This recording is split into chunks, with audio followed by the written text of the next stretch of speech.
প্রতিকার চেয়েছিলাম। এ বিষয়টা কোনো দলের সাথে সম্পর্কিত না। যে বিষয়টা নির্বাচনের আগে সরকারি দল বিরোধী দল সবাই একমত হয়েছিলাম, এর সপক্ষে কথাও বলেছি, ক্যাম্পেইন করেছি। আমরা প্রতিকার যে পেলাম না, এতে আমরা না, এতে দেশবাসীর তাদের রায়ের প্রতিফলন হলো না, মূল্যায়ন হলো না।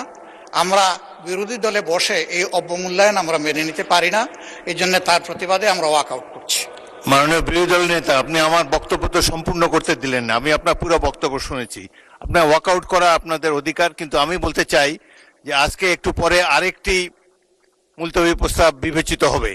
সেখানে আমার মনে হয় যে আপনি আপনাদের প্রশ্নের উত্তর পেয়ে যাবেন এবং সেখানে মন খুলে আপনারা আরও কথা বলতে পারবেন।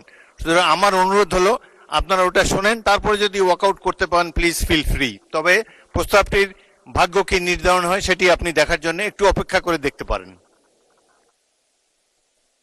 বিরোধী দল নেতাকে মাইক দেন। হ্যাঁ, ওই নোটিশটাও আমাদের নজরে আগে কিছুটা এসেছে এবং আমরা মনে করি যে মূল নোটিশকে চাপা দেওয়ার জন্য ওই নোটিশটা সামনে আনা হয়েছে। এই জন্য দুইটার প্রতিবাদেই আমরা এই সংসদ থেকে আপাতত মাননীয় বিরোধী দলের নেতা, ধন্যবাদ মাননীয় নোটিশই তো উত্থাপন হয়নি, আপনি কি করে বুঝলেন কোনটা চাপা দেওয়ার জন্য এটা করা হচ্ছে? আমি অনুরোধ করছি একটু ধৈর্য ধরে অপেক্ষা করেন, নোটিশের বিষয়বস্তু শুনেন, তারপরে আপনারা feel free to walk out. আপনার অ্যাবসেন্সে এই হাউসে এই নোটিশটা পড়া হয়েছে, সংশ্লিষ্ট সদস্য এটা পড়েছেন, আমরা শুনেছি। এই জন্য আমরা বুঝে শুনেই বলছি যে এই দুই কারণেই আমরা এখন ওয়াকআউট করছি। আপনাকে ধন্যবাদ। নিশ্চয়ই সংসদীয় রীতি অনুযায়ী আপনারা ওয়াকআউট করতে পারেন, ফিল ফ্রি। ধন্যবাদ। সেভাবে